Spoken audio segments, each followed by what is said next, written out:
प्रणाम। जय जिनेन्द्र। मैं सुरेखा शाह। हमने कर्मबंध के 3 कारण देखे। मिथ्यात्व, अविरति, कषाय। चौथा कारण है योग। योग यानी मन वचन काया द्वारा आत्मा की शुभ अशुभ प्रवृत्ति। आत्मा का शक्ति का उपयोग करने के लिए हमें साधन चाहिए होता है। जैसे विद्युत शक्ति, उसका उपयोग डायरेक्ट नहीं कर सकते। उसको वायर आदि से जोड़ के, जब हम बल्ब को वायर जोड़ते हैं तो लाइट प्रकाश मिलता है। हीटर को वायर जोड़ते हैं तब हमें गर्मी मिलती है।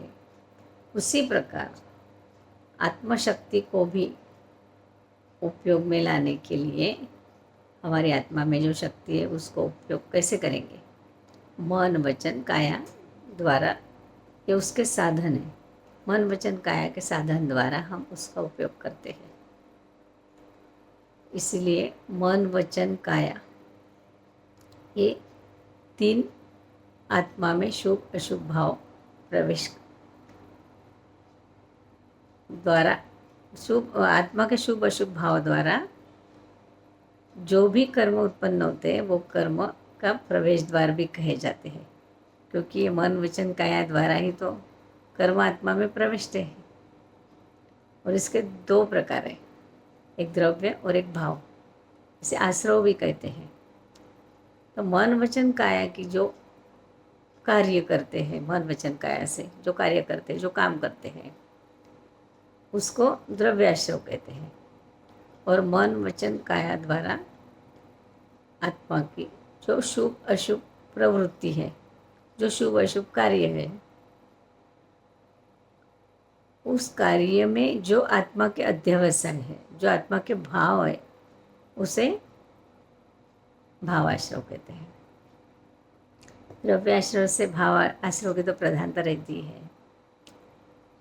जैसे 3 बच्चे पूजा करने मंदिर के लिए निकले हैं। एक को मन बहुत है पूजा करने का, उसको बहुत अच्छा लगता है पूजा करना, वो एकदम भाव से जा रहा है। दूसरे बच्चे को अच्छा तो लगता है पर अभी खेलने में मन है, तो पूजा में इतना मन नहीं है पर जा रहा है। और तीसरे बच्चे को तो पूजा करने का जरा भी मन नहीं है, अच्छा ही नहीं लगता। फिर भी अगर पूजा नहीं करूँगा तो मम्मी गुस्सा करेगी, खाना नहीं देगी, ये डर से वो जा रहा है। तीनों जन साथ में गए, तीनों ने थाली ली, चंदन लिया, पुष्प लिए, पूजा एक जैसी की, परंतु तीनों के द्रव्य और भाव में फर्क है। तीनों के भाव अलग अलग है तो उनका कर्मबंध भी अलग अलग होगा। उसी प्रकार हम देख सकते हैं प्रसन्नचंद्र राजर्षि, बाह्य दृष्टि से देखो तो कितने कठोर साधना में खड़े हैं। ऐसा लग रहा था एक टांग पे खड़े, सूरज की तरफ दृष्टि है और हाथ जोड़े जो खड़े हैं, तो किसी को भी लगेगा कितनी कठोर साधना कर रहे हैं, पर अंतर से युद्ध कर रहे थे। क्यों? सिर्फ इतना सुना के अपने पुत्र के ऊपर शत्रु ने चढ़ाई की है, बस अंदर के अंदर शत्रु से युद्ध शुरू, और इतना भयंकर युद्ध किया कि 7वें नरक तक की कार्बन वर्गणाएं इकट्ठी कर ली।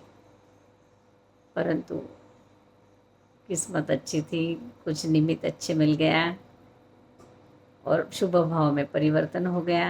अरे मैं साधु और ये सब सोच रहा हूँ, धिक्कार है। ऐसे सोचते सोचते 12वें देवलोक तक की कर्मण वर्गणाएं वापस इकट्ठी की और उसके बाद तो सारे कर्मण वर्गणाओं का ही भुक्का बोल के केवल ज्ञान प्राप्त किया। इसीलिए मेरा यही कहना है कि मन को कहो हमेशा शुभ भाव में रहे, अच्छे विचारों में रहे, जो भी सोचे अच्छा सोचे, श्रेष्ठ सोचे, सबका मंगल करने वाला सोचे। वाणी को कहो वचन जो बोले मधुर हित कर बोले, और शरीर के 5 इंद्रियों को कहे कि अच्छा देखिए, अच्छा सुने, अच्छा बोले, तो कर्मबंध अल्प होगा और अल्प समय के लिए ही होगा। बहुत जल्दी हम उससे मुक्त बनेंगे। धन्यवाद। अगर मेरा ये वीडियो आपको पसंद आया होगा तो सब्सक्राइब ज़रूर करना, लाइक करना और शेयर करना, कमेंट्स ज़रूर करना। धन्यवाद।